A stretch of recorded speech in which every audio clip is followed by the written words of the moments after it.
Saudara-saudara yang terkasih dalam Tuhan Yesus Kristus, Salam.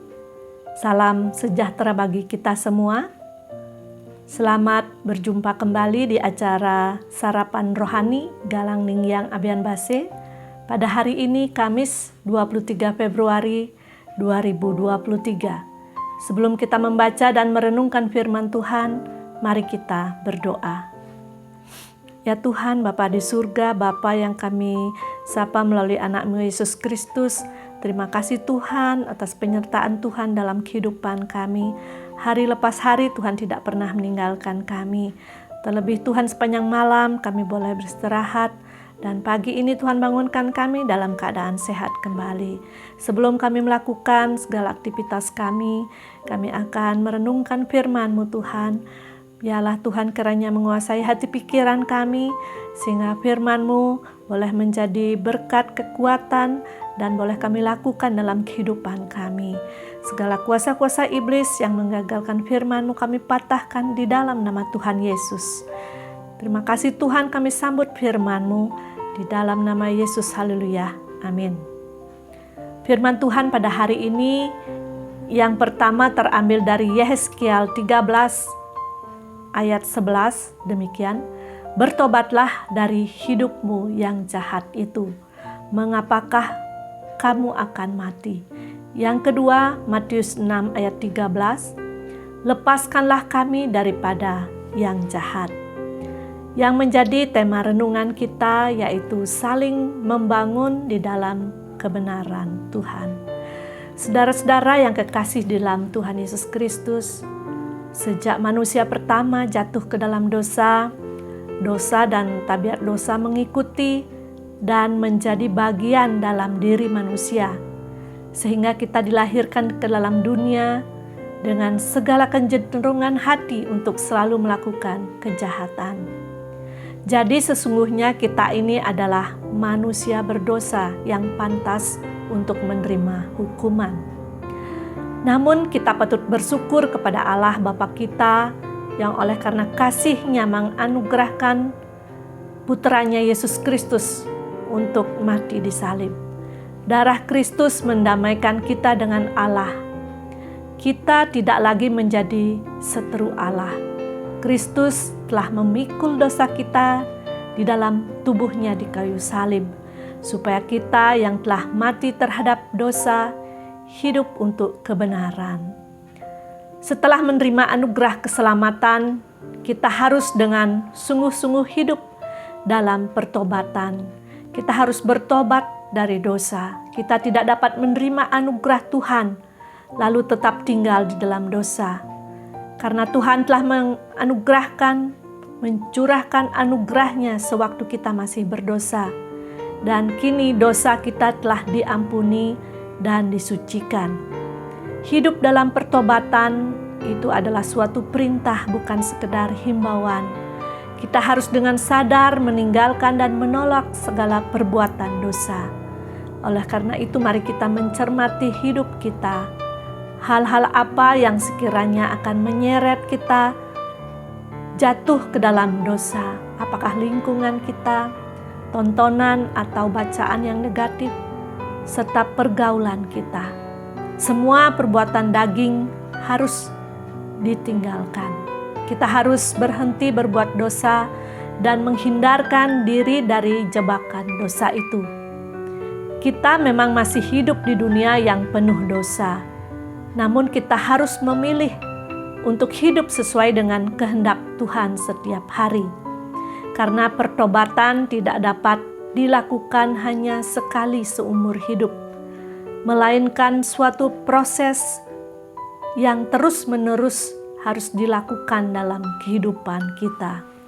Saudara-saudara yang terkasih, pembacaan firman Tuhan pada hari ini dari Yehezkiel 33 ayat 11, ini adalah firman Tuhan bagi umat-Nya yang hidup di dalam dosa.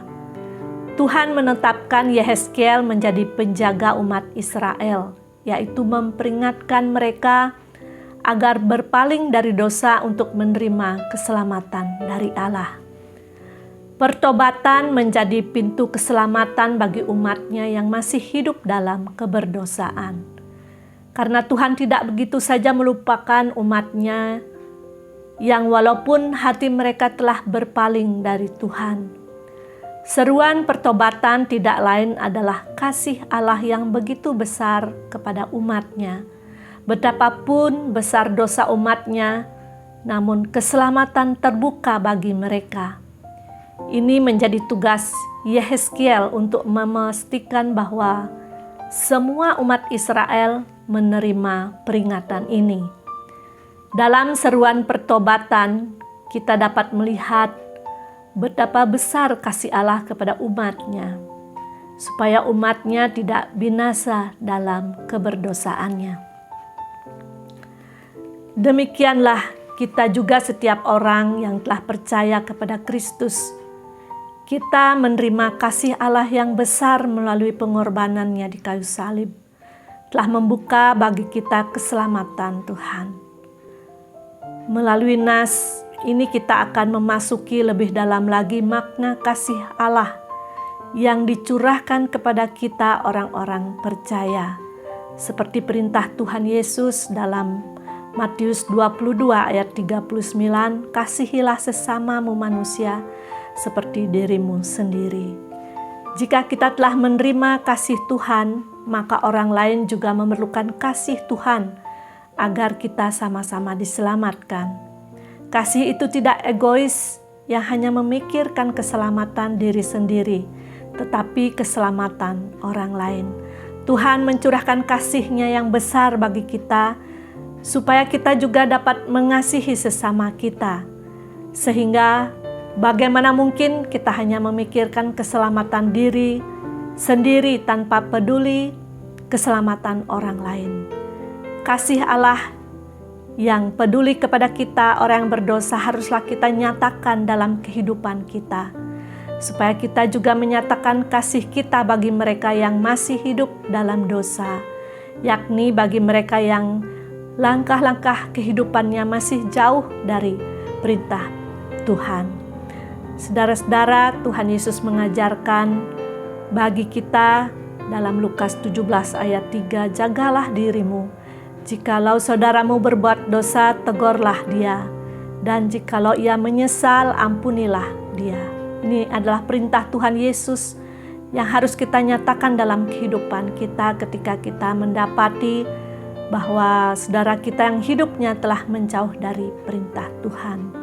Sehingga makna kasih jauh lebih dalam lagi, yang tidak sekedar mematahkan sikap negatif dan mencurahkan sikap yang positif bagi orang lain. Sebab jauh lebih dari itu bahwa Tuhan memakai hidup kita menjadi penjaga saudara kita agar tidak menjauh dari perintah Tuhan. Seperti halnya Yehezkiel yang ditugaskan oleh Allah memberitakan keselamatan bagi orang berdosa. Demikian halnya kepada kita diberi tugas untuk senantiasa menegur saudara kita jika jalan hidupnya telah jauh dari Tuhan. Saudara-saudara, marilah kita mau belajar untuk menjadi alat di tangan Tuhan untuk mewartakan kabar keselamatan Tuhan di dalam kehidupan kita. Tuhan kiranya memberkati kita. Amin. Mari kita berdoa. Terima kasih Tuhan, Tuhan sudah berfirman kepada kami. Biarlah firman-Mu boleh mengubah kehidupan kami. Kami boleh bertobat setiap hari Tuhan, setiap saat dalam proses kehidupan kami Tuhan. Biarlah Tuhan memampukan kami, sehingga melalui firman-Mu ini Tuhan, firman-Mu boleh menjadi pedoman dalam kehidupan kami sehari-hari. Tuhan, kami akan melakukan segala aktivitas kami sepanjang hari ini. Kiranya Tuhan memberkati kami, sehingga kami boleh melakukan segala tugas tanggung jawab kami dengan baik, dengan penuh takut akan Tuhan. Kami menyerahkan seluruh kehidupan kami kepadamu Tuhan. Biarlah Tuhan selalu menuntun kehidupan kami, sehingga kami boleh berjalan seturut dengan kehendak-Mu. Segala dosa-dosa kami Tuhan yang kami lakukan, Biarlah Tuhan mengampuni kami. Ini doa kami berdoa di dalam nama Tuhan Yesus. Haleluya. Amin. Demikian renungan pada pagi hari ini. Selamat beraktivitas. Tuhan Yesus memberkati kita semua. Salam.